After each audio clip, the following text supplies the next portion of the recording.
Vérifiez bien que ça reste. Oui, d'accord. Bonjour à tous et à toutes. Je vous remercie de participer à ce nouveau webinaire des mardis de l'accompagnement associatif.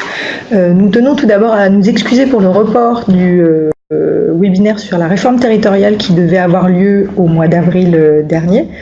Nous sommes actuellement en train de chercher une nouvelle date pour pouvoir l'organiser dans les meilleures conditions.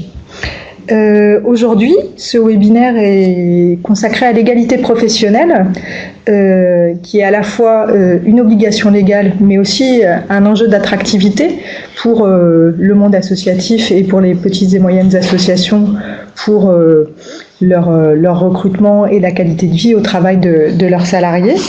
Ce webinaire est co-organisé par l'ensemble du collectif PMAE, donc le collectif PMAE Petites et Moyennes Associations, qui est composé de 6 partenaires acteurs de l'emploi associatif, l'AVISE, qui est l'Agence de développement de l'économie sociale et solidaire, le mouvement associatif, qui est l'organisation représentative du monde associatif, la mutuelle Quorum, qui est une mutuelle qui regroupe un ensemble d'acteurs de l'ESS, le réseau national des maisons des associations, qui regroupe l'ensemble des maisons des associations implantées sur le territoire français, le CNCRES, qui regroupe l'ensemble des chambres régionales d'économie sociale, et l'UDES, qui aujourd'hui nous fait le plaisir d'intervenir pour ce webinaire, qui est le syndicat des employeurs de l'économie sociale et solidaire.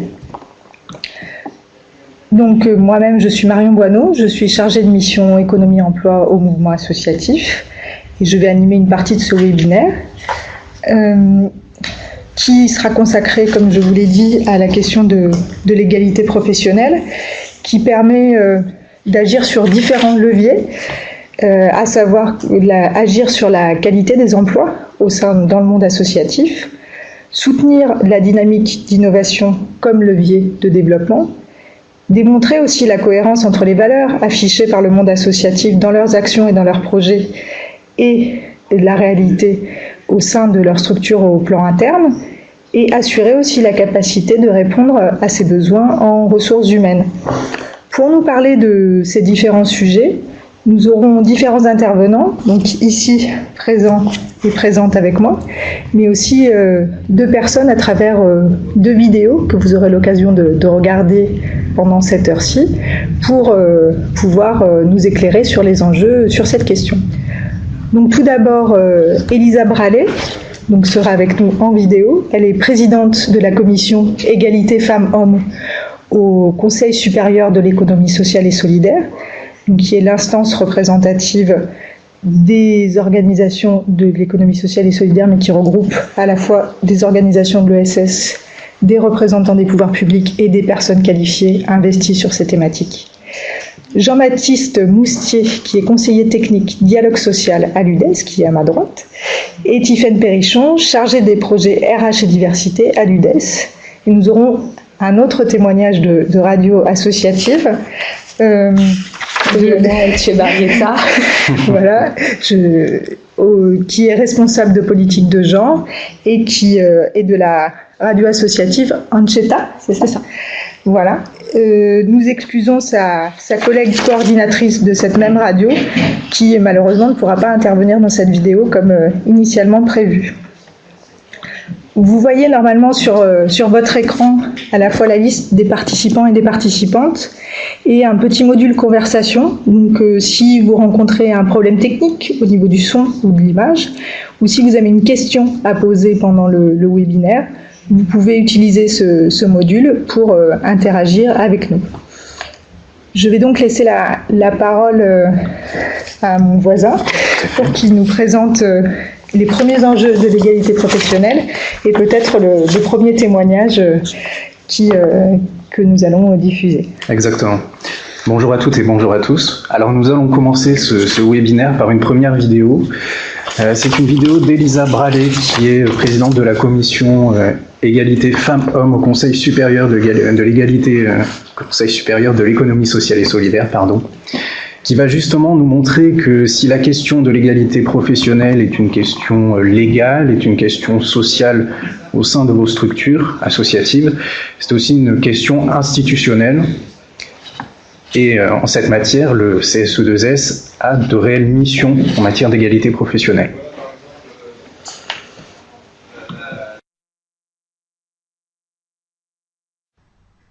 Eh bien bonjour, heureuse d'être avec vous aujourd'hui pour ce webinaire sur une question essentielle, transversale et de droit, évidemment, la question de l'égalité professionnelle femmes-hommes, sur laquelle les associations ont évidemment des responsabilités légales, mais également sociales et sociétales, de par le projet qu'elles portent. Donc moi je suis Elisa Bralet, je suis présidente de la commission égalité femmes-hommes au sein du Conseil supérieur de l'économie sociale et solidaire.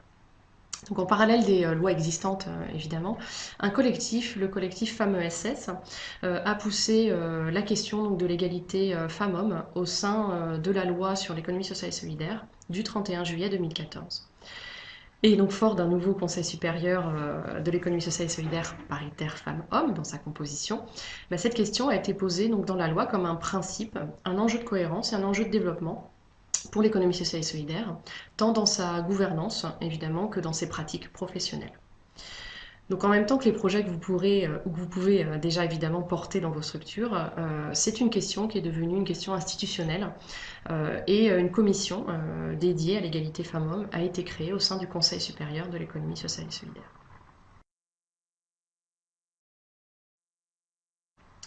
Cette commission égalité femmes-hommes, elle est composée d'acteurs de l'économie sociale et solidaire, de réseaux d'acteurs. Et d'ailleurs, l'UDES y est fortement impliqué. Et également de représentants d'administrations et de ministères qui peuvent travailler sur cette question. Nous travaillons notamment depuis début décembre sur un rapport qui est inscrit dans la loi, un rapport triennal, autour donc de plusieurs axes. La question donc de l'égalité professionnelle et notamment de l'articulation entre la vie professionnelle et la vie personnelle. La question de l'accès des femmes à des postes à la responsabilité, que ce soit en tant que salariés ou en tant qu'élus. Et la question de la parité femmes-hommes dans les instances dirigeantes de l'économie sociale et solidaire. Alors aujourd'hui, les enjeux d'un tel rapport sont de dresser déjà un état des lieux partagé de l'ensemble de la question, mais également d'identifier des pratiques, des outils, tels que ceux qui vont vous être présentés dans la suite de ce webinaire, et de déterminer des priorités d'action pour porter pleinement cet enjeu au sein de l'économie sociale et solidaire et évidemment du secteur associatif. Donc le Conseil supérieur de l'économie sociale et solidaire a donc aujourd'hui une mission pour porter pleinement cette question de l'égalité femmes-hommes et rendra d'ailleurs ce rapport, ses travaux début 2017 pour en faire état. Donc tout l'enjeu ensuite évidemment que vous connaissez et que nous ayons bien tous la volonté partagée mais également les outils pour aller au-delà des discours et porter cette question de l'égalité femmes-hommes tant dans les postes occupés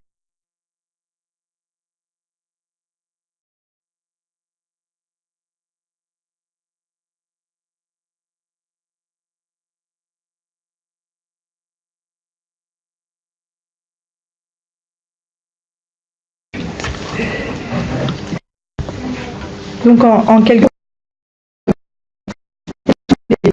enjeux pour l'UDES que vous allez nous présenter en quelques mots et quel est l'enjeu de cet accord interprofessionnel sur la question de l'égalité femmes. Alors d'abord on va faire un bref rappel sur ce qu'est l'UDES. Justement en matière d'égalité, l'UDES, l'Union des employeurs de l'économie sociale et solidaire, c'est la partie qui a signé pour le compte des employeurs l'accord du 27 novembre 2015 sur l'égalité professionnelle dans l'économie sociale et solidaire. Alors l'UDES est une organisation multiprofessionnelle d'employeurs qui fédère et regroupe 25 groupements et syndicats d'employeurs dans le domaine de l'économie sociale et solidaire. Donc elle participe à représenter des employeurs du secteur associatif, des mutuelles et des coopératives. Elle regroupe 14 branches et secteurs professionnels. Donc par exemple, on va citer, sans être exhaustif, la branche de l'aide à domicile, la branche mutualité, la branche du sport. c'est une organisation multiprofessionnelle, au même titre par exemple que dans d'autres champs, par exemple pour les exploitations agricoles on a la FNSEA, ou pour les professions libérales on a l'UNAPL. C'est différent du niveau interprofessionnel. Les missions de l'UDES sont plurielles. C'est d'abord l'UDES un lieu de concertation et de réflexion sur des actions pour les employeurs de l'économie sociale et solidaire. C'est aussi un lien avec les pouvoirs publics, un relais pour faire passer les positions justement des employeurs de l'économie sociale et solidaire auprès d'élus, auprès des partenaires sociaux interprofessionnels et auprès des pouvoirs publics. Et une autre mission de l'UDES, c'est de négocier des accords multiprofessionnels, donc avec les partenaires sociaux salariés, donc des accords professionnels qui sont au niveau multiprofessionnel. À l'heure actuelle, l'UDES a négocié 7 accords, et donc le dernier, celui en date du 27 novembre 2015, c'est l'accord sur l'égalité professionnelle. Alors auparavant, là aussi sans être exhaustif, l'UDES avait auparavant négocié un accord sur l'insertion professionnelle des jeunes en 2014, également un accord sur la prévention des discriminations, et aussi un accord sur la prévention des risques psychosociaux. Alors concernant le dernier accord, celui qui va plus nous intéresser vu la thématique d'aujourd'hui, l'accord du 27 novembre 2015, donc comme je l'ai dit, il a été signé assez récemment. La première réunion de négociation avait débuté en mars 2015, donc la dernière c'était le 27 novembre. Il a été signé à l'unanimité par l'ensemble des organisations syndicales de salariés, donc, ce qui est vraiment une bonne chose. Ça montre qu'il y avait vraiment une unanimité, vraiment tout le monde était d'accord sur le contenu de cet accord, il n'y avait pas de problème. Quel était l'intérêt de négocier un accord sur l'égalité professionnelle au niveau de l'économie sociale et solidaire? En fait, c'était pour apporter des réponses pertinentes et surtout qui répondent aux enjeux propres de l'économie sociale et solidaire. En fait, le secteur de l'ESS est caractérisé par certaines caractéristiques propres, notamment c'est un secteur qui est particulièrement féminisé par rapport au reste du secteur privé. Dans l'ESS, c'est 67% des emplois qui sont occupés par des femmes, contre 48% pour l'ensemble du salariat français. Une autre caractéristique de l'ESS, c'est aussi un recours qui est peut-être plus important pour les contrats à temps partiel et aussi pour les horaires atypiques. D'ailleurs, le temps partiel concerne principalement les femmes. Après aussi, une donnée qui est importante et qui montre que dans l'ESS, il y a aussi des choses positives en termes d'égalité professionnelle, c'est qu'on constate des écarts de rémunération entre hommes et femmes, justement, qui sont certes en défaveur des femmes, mais qui sont moins élevés que dans le reste du salariat français. Les principaux objectifs de l'accord du 27 novembre 2015, c'était tout d'abord un objectif général de parvenir à l'égalité professionnelle dans l'ESS.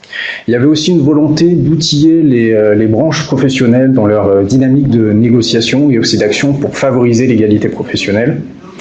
Et enfin, il y avait aussi un soutien de la négociation sur l'égalité professionnelle pour les entreprises.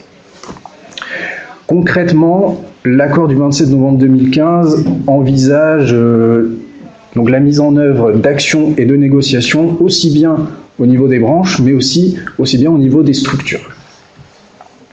Alors au niveau des branches, l'accord prévoit que ces dernières devront négocier, si elles n'ont pas d'accord sur l'égalité professionnelle, un accord dans les 2 ans. Si elles en ont déjà un, elles devront le renégocier pour que leurs dispositions soient en accord avec le contenu de l'accord du 27 novembre 2015.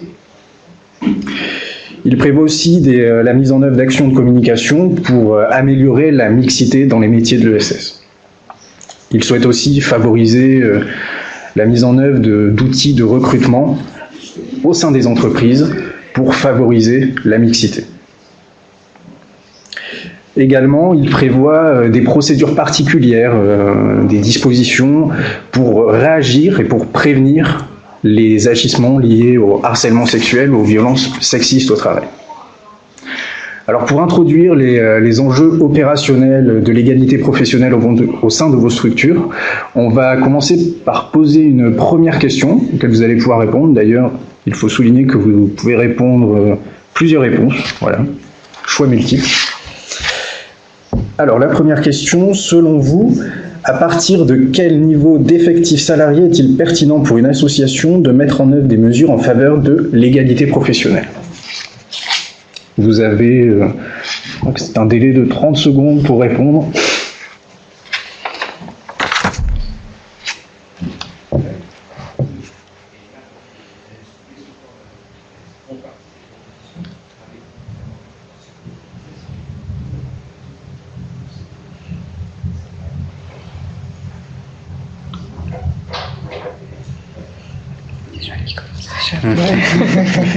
Des petits malins qui commencent les autres. On diffuse les résultats. Allez, c'est parti. Donc logiquement, vous devriez voir les résultats du premier sondage. Donc on est sur 90% des participants et des participantes qui sont sur une fourchette de 0 à 49 salariés. 2 participants et participantes sur 50 à 299 et ensuite ex aequo sur les 2 dernières réponses. Alors Jean-Baptiste, quelles étaient les orientations à donner? Alors les bonnes réponses, mais en fait, voilà, il faut mettre en œuvre des mesures en faveur de l'égalité, quel que soit l'effectif de votre structure. Il n'y a pas de priorité, donc les 3 premières réponses étaient les bonnes réponses.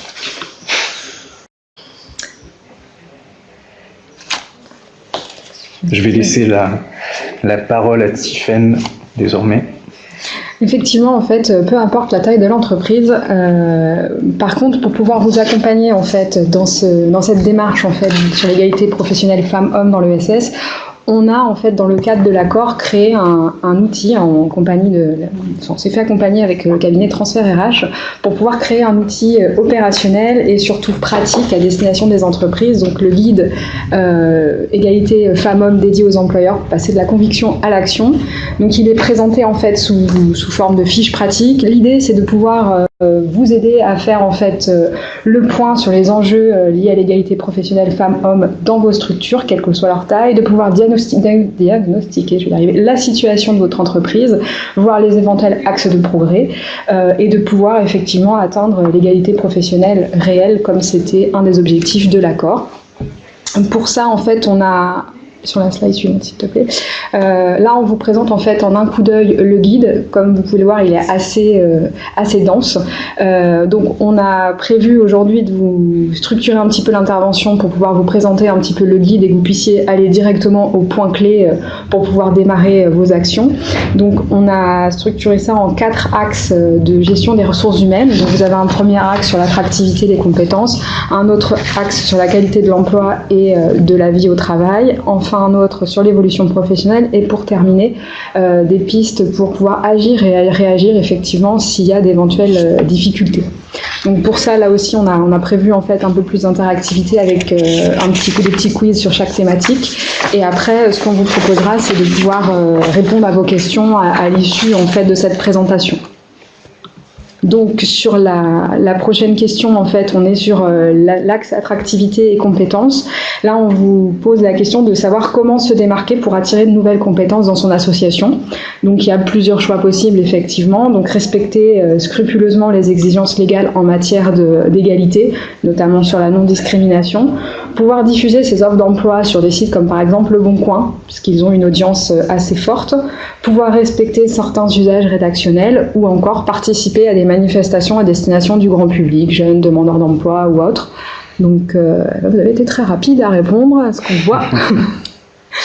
Et visiblement, il y a une tendance sur les manifestations, visiblement, Marion. Oui, donc on va laisser quelques petites secondes au dernier votant. Il y a des changements d'avis. Oui, c'est ça, oui. Donc au niveau des résultats,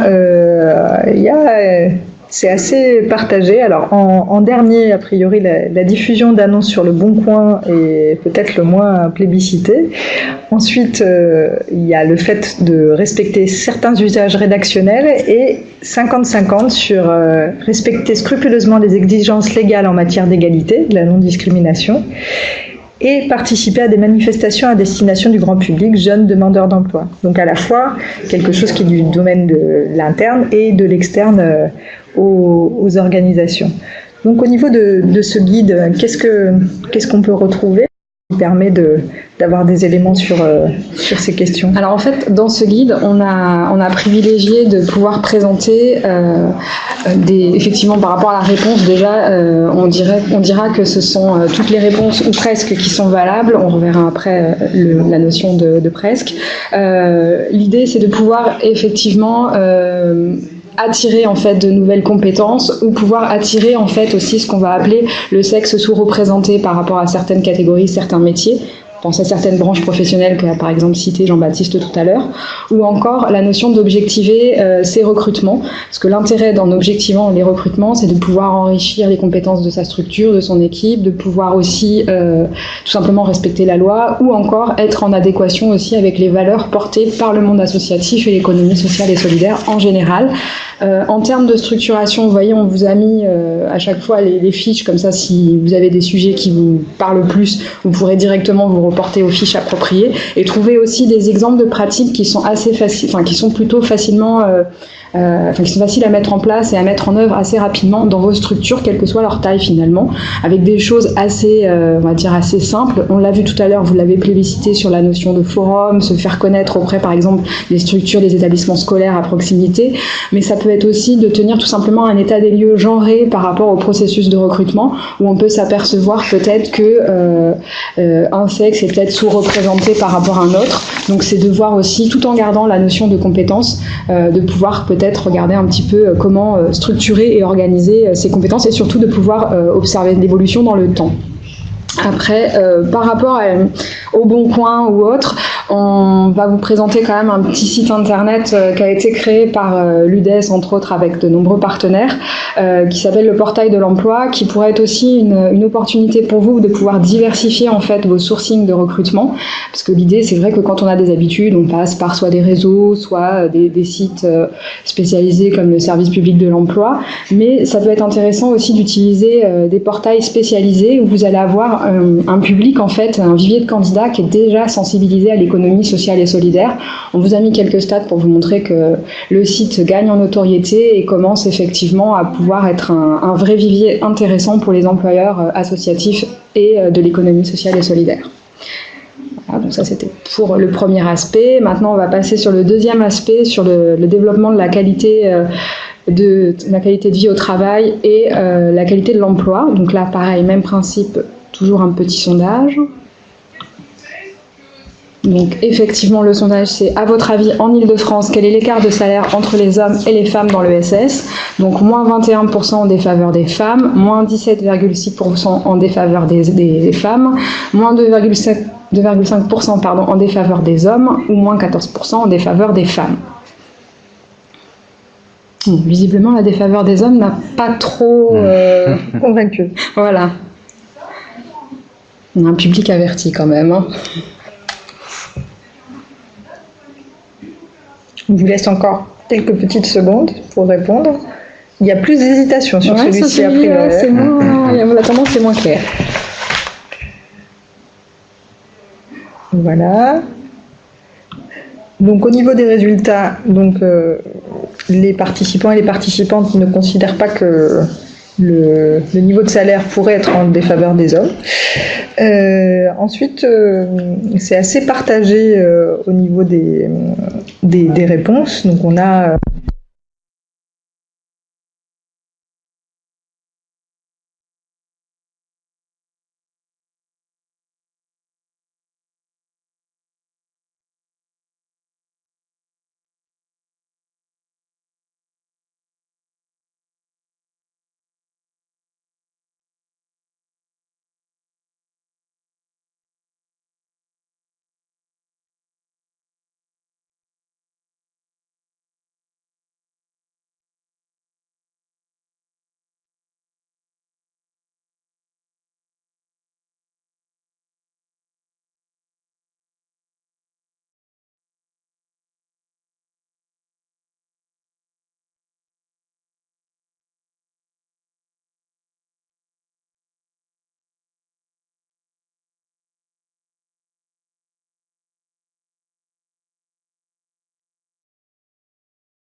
Mais est-ce que tu nous entends? Et là, du coup, ça repart.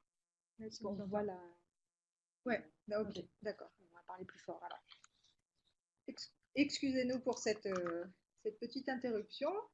Donc, au niveau du quiz, donc Tiffaine, au niveau de ce sondage, donc on a vu que les pourcentages étant un peu dans un mouchoir de poche, les participants et les participantes n'ont pas réussi vraiment à déterminer quel était le bon chiffre. Qu'est-ce que vous pouvez nous en dire?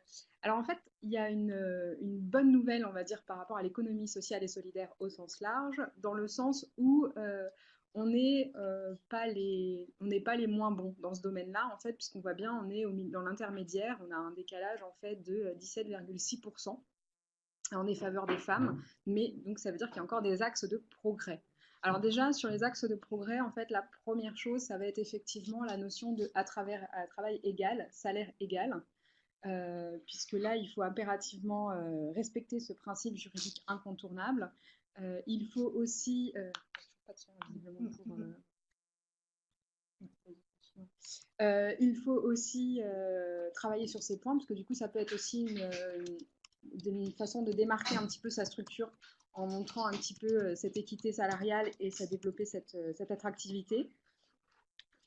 Après, on a aussi des actions en fait pour pouvoir développer des leviers pour améliorer les conditions de travail et on vous présente aussi des outils pour favoriser les équilibres entre les différents temps de vie. Sachant que... est-ce que le son est revenu pour tout le monde? Ouais. En termes d'exemple de pratique, l'idée c'était effectivement de pouvoir travailler sur le système de rémunération, de pouvoir l'objectiver avec une grille, avec la notion d'augmentation. On va objectiver ces pratiques-là en respectant toujours le principe de la compétence égale, performance et fonction égale, salaire égal. Et de pouvoir aussi, par exemple, travailler sur les temps partiels. On l'a vu, c'est une spécificité du monde associatif par rapport à d'autres champs. Donc, on va pouvoir aussi améliorer la qualité de vie au travail ou même la qualité de l'emploi en agissant sur notamment la formation des équipes ou ce qui peut permettre en fait une polyactivité ou encore en faisant appel en fait à ce qu'on va appeler la mutualisation d'emploi avec notamment les groupements d'employeurs, mais ça fera l'objet d'ailleurs d'un séminaire à venir, d'un webinaire à venir avec l'équipe PMAE. Voilà, donc ça c'était bon pour cette partie-là. Un petit quiz pour changer. Donc on va vous refaire un quiz, on va faire un nouveau test son avec le micro qu'on a essayé de remettre en marche. Donc peut-être qu'il y aura quelques petites minutes, donc on vous laisse faire le sondage et on fait ces tests de son en même temps.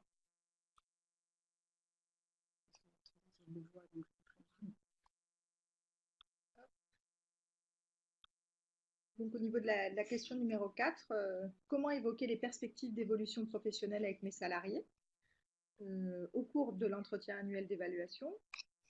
L'initiative doit venir du ou de la salariée au cours d'un entretien dédié spécifique ou autour d'un café, donc de manière plus informelle.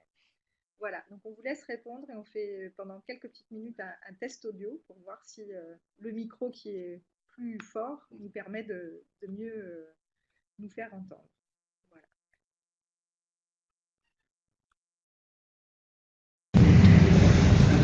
Donc les réponses sont quasiment toutes faites. Voilà. Et on a récupéré le son. On a récupéré le son de manière plus efficace. C'est merveilleux. Donc je pense qu'on va pouvoir diffuser les sondages. Donc au niveau de ce sondage-là, on voit bien que l'entretien annuel d'évaluation reste un temps fort pour vous au niveau de ces questions d'évolution professionnelle, mais pas que, au niveau des petites et moyennes associations. Peut-être que d'autres souhaiteraient que cet entretien soit complété avec un entretien dédié spécifiquement à ces questions. La question de l'initiative qui vienne du salarié, il y a plutôt un plébiscite que l'employeur soit proactif sur ces questions-là. Et la question de l'informalité autour d'un café recueille quelques voix, mais pas de manière massive. Voilà. Donc Tiffaine, qu'est-ce qu'on peut dire en termes d'analyse sur ces questions-là? En fait, l'évolution professionnelle doit faire l'objet d'un entretien en fait dédié qui s'appelle l'entretien professionnel qui a lieu tous les 2 ans. C'est une nouvelle obligation de la loi de la formation de 2014 qui permet en fait de pouvoir dissocier ce temps de l'entretien annuel car ça permet en fait de pouvoir poser et avoir un temps d'échange sur cette évolution professionnelle pour l'ensemble des salariés de l'association. Bon, ça n'empêche pas que vous pouvez les faire de façon conviviale autour d'un café aussi, hein. Ça c'est même conseillé vivement d'ailleurs. Mais cet entretien doit se préparer. Donc en fait, comme il se prépare, ça permet là encore de pouvoir un petit peu objectiver aussi les pratiques et de pouvoir en fait structurer une grille d'intervention de cet entretien et donc de pouvoir construire l'échange avec ses salariés, avec ses équipes. Donc ça, ce sont des premières choses. En termes d'exemples de pratiques que l'on peut vous recommander aussi, c'est de pouvoir fixer en fait des conditions d'accès à la formation identiques, indépendamment de la durée du travail. On revient sur cette question en fait de temps partiel dans les structures qui favorise en fait finalement l'inégalité au sein des équipes. Donc ça peut être quelque chose à mettre en place sans forcément ça peut être quelque chose à mettre en place de façon assez facile et rapide. Il y a aussi des choses qu'on peut proposer pour encourager certains salariés ou certaines salariées à pouvoir travailler un petit peu plus sur la prise de confiance en soi ou la notion aussi de reconversion professionnelle avec tous les dispositifs comme la VAE et autres. Ça, ce sont des choses que vous pouvez aussi vous encourager dans vos équipes en fait. Voilà un petit peu les quelques pistes envisagées. Il y en a d'autres en fait qui vous sont aussi présentées dans le guide, hein, bien entendu. Donc pour introduire la prochaine partie, un nouveau petit sondage pour avoir votre opinion sur une nouvelle question, donc, qui sera notre question numéro 5 et qui sera la dernière pour ce webinaire, qui parle de la question des violences sexistes dans le monde du travail et dans l'association. Donc, que faire si on me signale une potentielle situation de violence sexiste dans mon association? Laisser les personnes concernées résoudre ce problème, exposer et régler la problématique lors d'une réunion d'équipe, s'entretenir avec les personnes et recueillir des éléments pour apprécier au mieux les faits et, le cas échéant, prendre des mesures disciplinaires appropriées. Peut-être que la réponse est plus facile cette fois que les autres sur les questions de pourcentage. Ouais, il y a même une tendance très nette. C'est quasiment unanime. Une tendance très nette que va pouvoir nous commenter Jean-Baptiste.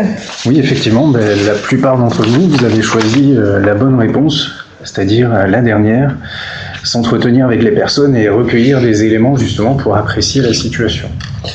Alors, on va reprendre les réponses qui étaient proposées. Déjà, si l'employeur est averti d'un comportement harcelant ou d'un comportement de violence sexiste au travail, au titre de son obligation de sécurité de résultat, il ne peut pas laisser les personnes concernées résoudre elles-mêmes ce problème. Il a une obligation d'intervenir, d'agir, et si les faits sont vérifiés, de sanctionner l'auteur. Il a une obligation vraiment de réagir. Après, peut-il exposer et régler ce problème lors d'une réunion d'équipe?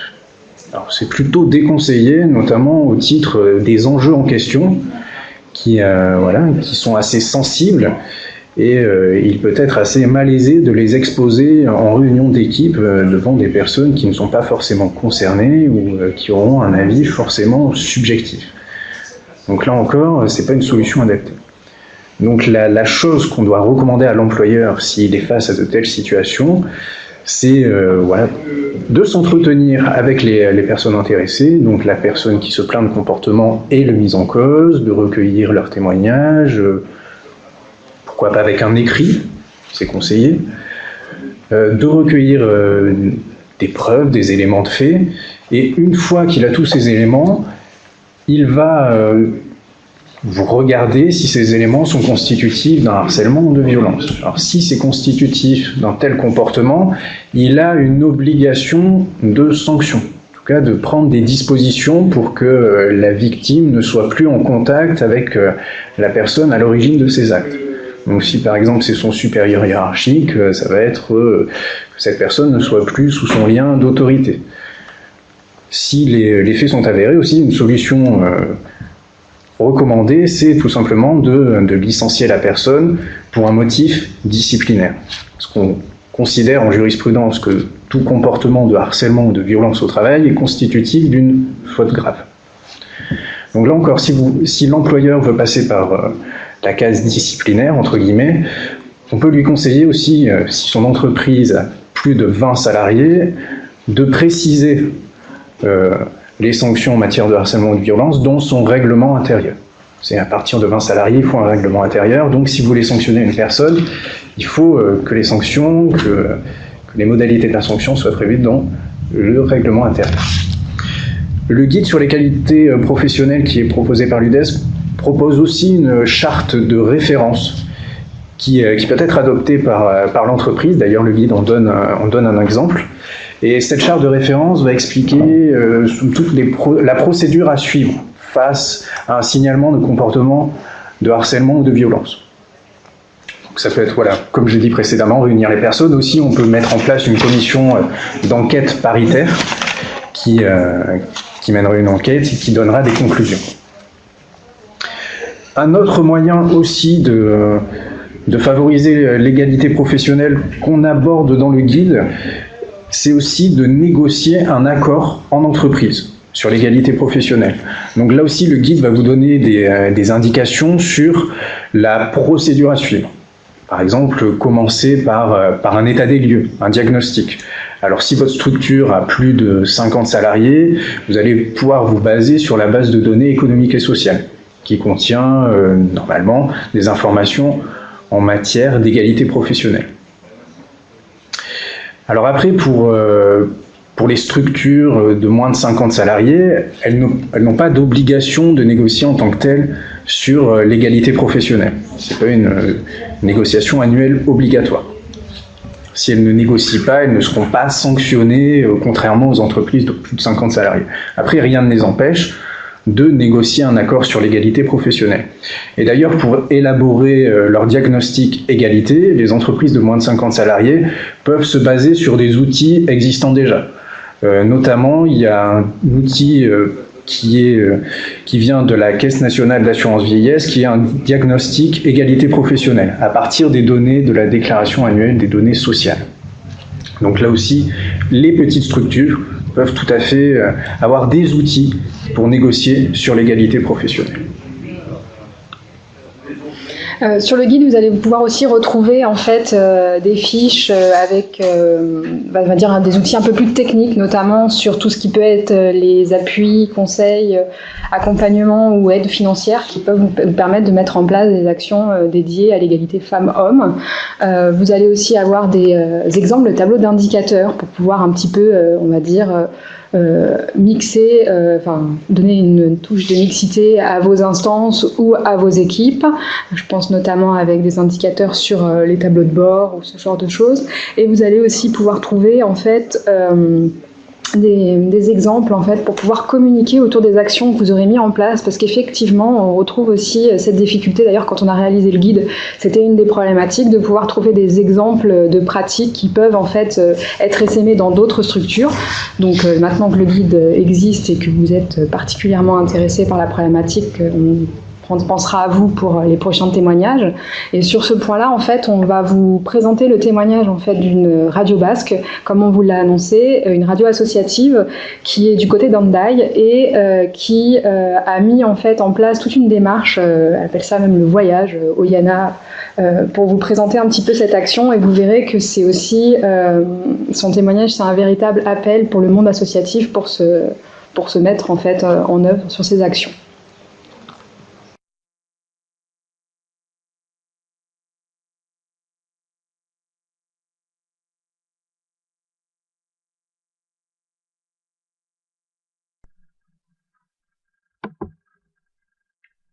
Bonjour à toutes et à tous. J'espère que le congrès se déroule bien pour vous.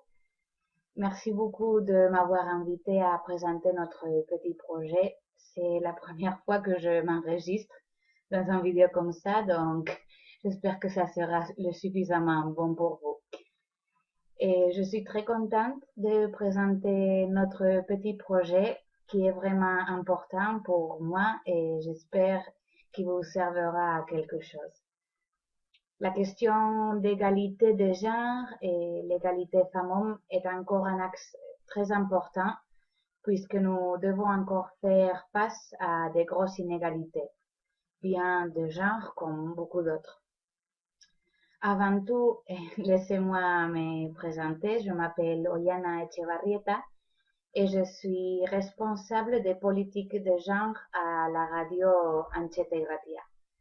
Et en ce moment, je suis bénévole à la radio et quelquefois, je travaille pour des projets comme l'intégration des femmes immigrées à la radio ou des formations de communication non sexiste. Et Ancheta Irratia est une petite radio d'Andaï, Pays Basque français, juste à la frontière, et qui fait une émission pour Andaï, mais aussi pour Irún et Hondarribia, qui sont deux villages du Pays Basque côté espagnol. Donc, nous émettons entièrement en basque et nous formons aussi part de la Fédération des radios basques et Pays Nord et Euskal Irratiak, qui est formée par 4 radios. Une dans la Soule, une dans la basse Navarre et deux à la Bourdée. On est la Ancheta et une autre radio. Donc, pour nous, pour moi, quand on parle d'égalité, normalement, on pense à des accès à responsabilité, les questions de rémunération, les parcours professionnels, la parentalité, la conciliation vie personnelle et vie professionnelle, mais c'est beaucoup plus que ça.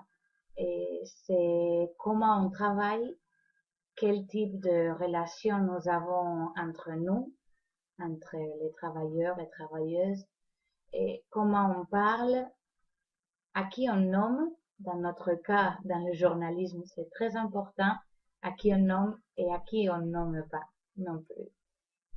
Et aussi quelles sont nos thématiques dans nos émissions, ça c'est très important pour nous. On diffuse quoi, qui, comment, mais ça peut-être c'est pas le plus intéressant pour vous.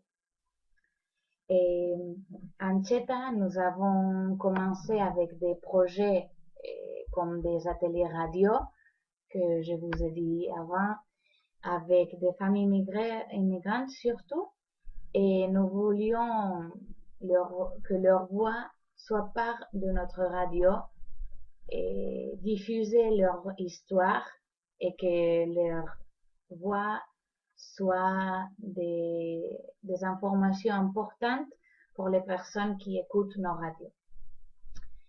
Et, et donc, nous avons fait beaucoup d'ateliers pendant quelques années et bon, je crois que c'est un de nos axes et on continue à travailler sur ça. À part ça aussi, nous avons un programme entièrement fait par des jeunes femmes sur des thématiques de genre qui était très important pour nous et parce qu'il nous a fait penser beaucoup sur beaucoup de thématiques que nous parlions avant, comme la conciliation, etc. On a eu beaucoup de débats sur ça grâce à elle. Et donc, je crois que ça a été ça nous a poussé à travailler ce type de thématiques dans notre radio. Et donc, comme je vous disais, tous ces axes étaient très importants pour nous, mais c'était un travail qu'on faisait en dehors de la radio, non? Et une fois que nous avons fait un petit chemin dans cette ligne, nous avons vu que c'était très important que la visibilisation des femmes au dehors de la radio était important, mais qu'on devait visibiliser aussi les femmes dans le cœur de nos radios. Donc, quelle était la situation que nous avions dans les postes de travail, etc., nous comme femmes, et quelle situation nous avions à Anchieta y Ratia. Donc, on a commencé ce voyage, quelques femmes ont commencé ce voyage, elles se sont engagées personnellement à faire des diagnostics de la situation, mais comme je vous disais, l'engagement était personnel, donc c'était dans le temps libre. C'était pas quelque chose que la radio avait comme axe important. Donc, premièrement, quand elles ont commencé, c'était un projet personnel qui a fini par être collectif. Et je crois qu'ici, c'est très important de dire que l'implication des hommes aussi était très nécessaire pour pouvoir continuer, pour pouvoir faire un travail plus approfondi et plus important et prendre des décisions qui allaient changer des rythmes de travail, etc. Non? Et ces décisions que nous avons prises quelques-unes instinctivement, c'était quelque chose qui nous est venu naturellement, ou quelques autres ont eu besoin de beaucoup de débats oui, beaucoup de débats. Et par exemple, aujourd'hui, et pour que vous ayez quelques idées, et nous essayons d'avoir un équilibre entre les voix des femmes et des hommes dans les émissions que nous avons. Donc, bien comme la personne interviewée, comme je vous disais avant, avec les femmes émigrées et beaucoup d'autres collectifs, bien sûr, mais aussi la voix des présentateurs et des présentatrices. Et là, c'est un travail très important d'avoir un équilibre entre les heures d'émission, les thématiques des émissions, et donc pour ça, on a regardé que ça soit pas toujours les hommes qui parlaient de politique, toujours les femmes qui parlaient de culture, etc. Non? Donc, on a essayé de faire un peu de travail sur ça, que le magazine du matin qu'on fait dans la Fédération des radios basques, Euskal Irratiak, soit présenté aussi par des femmes. Bon, quelques idées comme celle-ci, non? Et donc, cette équité aussi, nous essayons de l'amener au Conseil de la radio, où toutes les décisions se prennent en égalité.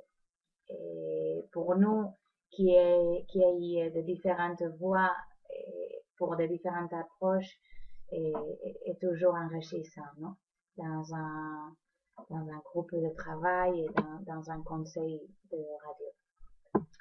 Un autre point que nous avons travaillé est la souplesse des horaires. Si un homme ou une femme doit sortir avant pour prendre ses enfants à la sortie de l'école ou les amener au docteur, il ou elle ne doit pas donner d'explication à personne. Et chacun sait quels sont ses compromis et avec la confiance de l'équipe, on gestionne notre travail comme meilleur on sait. Donc, chacun entre et sort quand meilleur est pour elle ou pour lui. En étant une petite radio, on n'a pas de problème à s'occuper des différentes tâches, à essayer de prendre différentes responsabilités aussi. Et par exemple, en ce moment, il y a la coordinatrice qui vient d'être maman, donc son travail a été réparti entre les différents collègues. Et bon, après, on essaye aussi de faire attention à ce qu'on dit comme journaliste et en même temps, on essaye d'avoir un espace de confiance entre nous, entre tous les employés, pour discuter de différentes idées de gestion, etc. Et le projet est soutenu par le groupe. On a beaucoup à faire encore, mais on sait qu'on est dans une bonne direction. Et bon, pour finir, j'aimerais laisser une petite pensée, pourquoi pas, un appel à l'action à toutes les personnes que vous êtes là-bas de l'autre côté. Je crois qu'il faut repenser l'émancipation comme collectif et non seulement celle des femmes.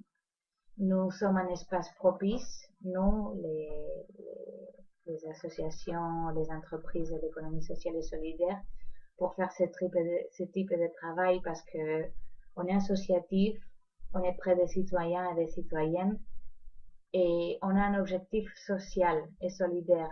Donc, plus d'atouts et plus d'options pour travailler ces questions. Ainsi, ce ne sont pas que les pouvoirs publics qu'il faut interpeller, mais à chacun et à chacune, afin d'intégrer toutes les parties prenantes dans la réflexion sur l'égalité femmes-hommes et à la fin l'égalité entre toutes les personnes. Merci beaucoup à toutes et à tous et très bonne continuation pour ce congrès et j'espère qu'on se trouvera dans des différents projets. Au revoir.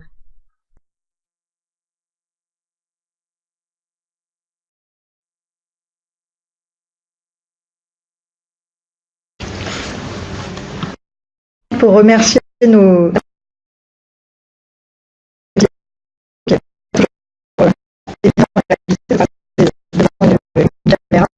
on espère que ces deux témoignages vous ont permis d'avoir des éclairages complémentaires intéressants.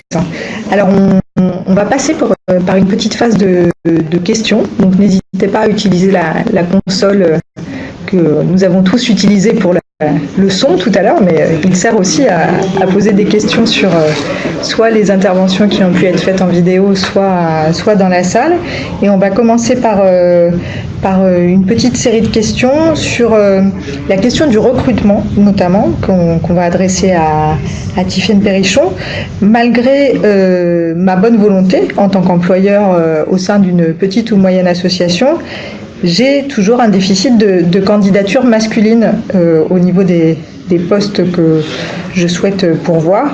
Par exemple, si on prend des postes d'assistanat de direction, quels outils, quels leviers puis-je utiliser pour travailler cette question-là et avoir plus de candidatures masculines et des candidatures masculines, j'imagine, recevables aussi. Tant qu'à faire, c'est mieux. Alors effectivement, la première chose, c'est peut-être capitaliser un petit peu sur la notion d'anticipation, donc se faire connaître auprès, comme on disait tout à l'heure, d'établissements, des organismes de formation, pour pouvoir montrer effectivement que le monde associatif est une réelle opportunité pour l'ensemble des personnes formées qui vont peut-être pas penser aux associations derrière pour aller chercher un poste.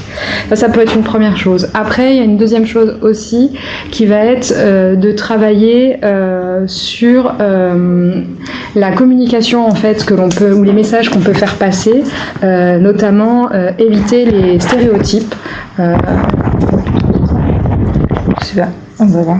Éviter tout ce qui est stéréotype, par exemple pour parler du métier, des postes d'assistanat de direction, éviter peut-être d'avoir une rédaction très féminisée ou très orientée, ou alors une communication visuelle des postes à pourvoir dans la structure. Je pense aux actions qu'ont mises en place en fait la branche de l'aide à domicile par exemple pour communiquer auprès des jeunes et montrer que les métiers de l'aide à domicile sont ouverts à tous.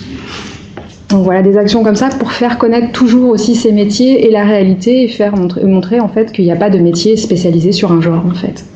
Pareil, on l'a vu tout à l'heure aussi, diversifier son sourcing, aller chercher de nouvelles pistes auxquelles on n'aurait pas pensé, les différents sites du service public de l'emploi, Pôle emploi, la PEC et d'autres sources aussi pour pouvoir vraiment montrer et élargir un petit peu ce choix, ce vivier de candidature en fait. Alors par contre, il y a un point sur lequel on voulait attirer aussi votre attention. La loi va autoriser sous certaines conditions et de façon temporaire de pouvoir privilégier en fait les candidatures féminines, mais attention, l'inverse n'est pas prévu dans les textes. Donc là-dessus, c'est une vigilance qu'il va falloir avoir dans ce cadre-là. Si ça, ce sont des choses qui vous intéressent, on vous conseille de vous reporter en fait à la fiche 2 du guide. C'est là où vous allez pouvoir retrouver un petit peu ces différentes pistes qu'on vient d'évoquer à l'instant. Très bien. Donc, une question qui revient assez régulièrement dans le cadre de nos webinaires, parce que c'est une question assez centrale pour cette question d'accord sur les questions d'égalité professionnelle, mais aussi d'autres choses, mais aussi sur tout un tas d'enjeux en termes de gestion des ressources humaines tous les jours, en termes de dialogue social, en termes de niveau de salaire et de conditions de travail en règle générale. Donc c'est de savoir déjà comment on peut déterminer qu'on est lié à telle ou telle branche professionnelle. Ça, c'est un premier élément qui est central. Et ensuite, pour ce qui est du webinaire qui nous concerne aujourd'hui, comment puis-je savoir si ma branche a négocié un accord sur l'égalité professionnelle, et est-ce que, du même coup, je suis dispensée d'en négocier un au niveau de mon organisation, au niveau de mon association? Alors, tout d'abord, pour connaître votre branche, il faut se référer au code que l'INSEE vous transmet. C'est le code relatif à la nomenclature des activités françaises. Donc, ce code va vous rattacher une convention collective en particulier. Pour savoir si votre branche a négocié un accord sur l'égalité professionnelle, il y a une première solution qui est assez simple, c'est d'aller sur le site legifrance.gouv.fr, de choisir la convention collective à laquelle votre structure est rattachée. Et quand vous allez voir cette convention collective, vous allez voir tous les accords et les avenants qui ont été négociés. Ils sont classés par ordre chronologique. Donc après, vous pouvez chercher s'il y a eu un accord sur l'égalité professionnelle qui a été négocié. Alors des fois, les accords ou les avenants mettent un petit peu de temps à être publiés sur le site Legifrance. Ce que vous pouvez faire, c'est aussi vous rapprocher de votre organisation d'employeurs et leur demander s'ils ont négocié récemment ou s'ils sont en cours de négociation d'un accord sur l'égalité professionnelle. Alors par contre, si votre branche a négocié un accord sur l'égalité professionnelle et que votre structure a au moins 50 salariés, vous devez tout de même négocier au sein de votre entreprise un accord sur l'égalité professionnelle ou alors à défaut, avoir au moins un plan d'action. Voilà. Un accord de branche ne vous dispense pas de vos obligations de négociation annuelles au sein de votre entreprise. Et donc voilà, pour rappel, si votre structure a 50 salariés, plus de 50 salariés, et que vous n'avez pas négocié un accord sur l'égalité professionnelle ou que vous n'avez pas un plan d'action sur l'égalité professionnelle, vous encourez une sanction financière, c'est 1% de la masse salariale, et aussi il y a d'autres conséquences en droit du travail. Aussi, il y a une conséquence pour pouvoir soumissionner au marché public et aussi, si vous négociez pas d'accord égalité professionnelle, par exemple, vous n'allez pas pouvoir modifier la périodicité de vos négociations annuelles obligatoires, ce qui est une possibilité qui a été introduite par la loi Rebsamen d'août 2015. Très bien. Alors, de manière plus concrète, j'ajoute pour la question de la branche qu'il est aussi possible, en fonction de son activité, d'analyser l'activité de sa structure et d'adhérer volontairement à une branche sans que cela soit obligatoire. Et vous pouvez, sur cette base-là aussi, prendre contact avec le syndicat employeur correspondant à cette question de la branche pour échanger avec lui sur les modalités d'affiliation et les conditions. Une question plus concrète sur, en tant qu'employeur au sein de petites, moyennes, même grandes associations, quelles sont les questions discriminantes qui sont à proscrire lors d'un entretien d'embauche, Tiffaine? Alors en fait, on va plutôt axer les questions pendant l'entretien vraiment sur les missions de l'emploi qui sera potentiellement occupé par le candidat. Donc ça veut dire qu'on va pouvoir proscrire toutes questions relatives à la situation familiale de la personne ou les questions qui vont correspondre aux 20 critères en fait prohibés ce sont des critères en fait qui vont avoir lieu sur le sexe, sur l'état de grossesse supposé ou non, l'origine supposée de la personne, pareil s'il y a un supposé mandat syndical ou pas, ou ce genre de choses. Et puis ça va être aussi des questions, là le dernier, d'ailleurs je rajoute juste aussi le dernier critère qui a été ajouté par la loi en 2014, c'est le critère en fait géographique, qui est un critère discriminant et qui fait qu'effectivement on va avoir tendance à privilégier un candidat ou une candidate qui va être relativement plus proche de la structure. Donc ça, il faut faire aussi attention à ce genre de critères-là. Donc pour se garder de tous ces éventuelles problématiques, l'idée c'est vraiment de pouvoir axer votre sélection sur les compétences de la personne rencontrée lors de l'entretien et de pouvoir vraiment, on reste sur la notion d'objectivation, hein, comme on l'a dit tout au long de ces webinaires, pour pouvoir en fait se garder, parce que voilà, inconsciemment on peut aussi écarter des candidatures sur des critères en fait prohibés. Très bien. On a eu une autre question sur la question d'élargir aussi cette question de l'égalité et de la lutte contre les discriminations, mais à d'autres enjeux que ceux de l'égalité femmes-hommes. On pense notamment à la question du handicap, la question des origines. Donc sur ces questions-là, je pense qu'il y a des actions incitatives qui sont menées par à la fois les syndicats employeurs et l'ensemble des organisations qui travaillent sur cette question d'emploi dans l'ESS. Et j'imagine qu'il y a aussi des dispositions et des accords qui ont été mis en place, notamment sur la question du handicap. Sur la question du handicap, effectivement, il y a des choses. Je pense notamment aussi la notion handicap, origine. Il y a aussi des approches qui sont mises en place avec des actions, notamment comme les labels diversité, égalité et autres, où on a de plus en plus de structures de l'économie sociale et solidaire qui se lancent en fait dans ces démarches-là, où elles vont pouvoir justement travailler sur leur processus RH pour pouvoir se garder en fait de tout risque de discrimination, que ce soit lié à le handicap ou aux origines ou autres. Par contre, effectivement, il reste un sujet qui est un peu plus difficile, qui va être effectivement la notion de la gouvernance en fait de nos structures, qu'elles soient associatives ou autres, de l'économie sociale et solidaire, où là, en fait, il y a aussi toute une réflexion à avoir sur la place du bénévole et l'enjeu de renouvellement des bénévoles. Et il y a encore des choses à faire dans ce cadre-là, en fait. Il y a notamment sur cette question de l'égalité femmes-hommes dans la gouvernance, mais aussi les questions de représentation des différentes classes d'âge au niveau de ces gouvernances, notamment la participation des jeunes. Et actuellement, au niveau du Conseil supérieur de l'économie sociale et solidaire, un travail est réalisé pour établir un guide de bonnes pratiques qui était prévu dans le cadre de la loi sur l'économie sociale et solidaire pour proposer un ensemble de dispositions qui permettent de mettre en corrélation un ensemble de valeurs défendues par le monde associatif et le monde de l'ESS et la mise en application au sein des structures concernées. Je pense qu'il n'y a plus de questions à ce stade. On pourra en prendre éventuellement quelques dernières. Alors pour ce qui est de la question de l'emploi mutualisé, je vois une question là-dessus, pour une solution au temps partiel.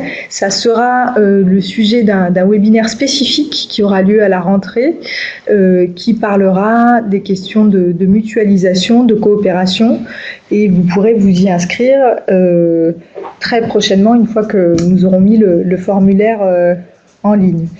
Voilà.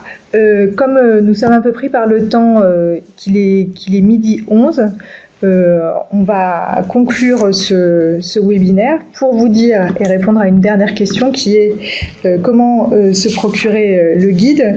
Nous allons le transmettre via le site du collectif PMAE, où vous retrouverez l'ensemble des ressources, la vidéo et le PowerPoint qui est actuellement diffusé. Vous pouvez aussi le retrouver via le site de l'UDES. Et il y a un ensemble de guides pratiques qui fait pour accompagner les employeurs, qui sont complémentaires de celui qui a été réalisé sur la question de l'égalité femmes-hommes. Donc vous voyez les différents guides que vous pouvez trouver sur différentes questions. L'année dernière, nous avions réalisé au mois de juillet un webinaire sur la question du dialogue social. Vous avez encore les ressources sur cette question-là sur le site du collectif PMAE ainsi que la vidéo avec différents éléments. Voilà. Pour ce qui est donc des ressources, vous avez l'adresse du site du collectif PMAE. Alors, et on vous enverra, comme vous vous êtes inscrit à ce webinaire, on vous enverra un mailing spécifique avec les ressources téléchargeables. Pour ce qui est du prochain webinaire, il aura lieu le 28 juin 2016 de 11h à midi, donc sur le même créneau. Et cette fois-ci, nous parlerons d'une obligation légale qui va s'appliquer à l'ensemble du monde associatif au 1er janvier 2017, qui est la question de la déclaration sociale nominative, qui a commencé à être mise en place au niveau des entreprises, mais les associations ont eu un petit peu plus de temps pour le mettre en place, et puis notamment aussi les entreprises avec moins de salariés, si j'ai bien compris cet enjeu pour cette année. Et nous parlerons aussi des différents dispositifs qui peuvent aider les associations à remplir leurs fonctions employeurs, notamment le dispositif Impact Emploi et le chèque emploi associatif, qui peuvent être des outils intéressants pour les petites et moyennes associations pour assurer une gestion RH. Donc on vous remercie de votre participation, on remercie nos intervenants physiquement présents ici, ainsi que les 2 personnes qui ont accepté de faire ces vidéos. N'hésitez pas à nous transmettre tout commentaire ou toute demande d'information complémentaire par mail. Nous tâcherons d'y répondre dans les meilleurs délais. Merci beaucoup et très bonne journée.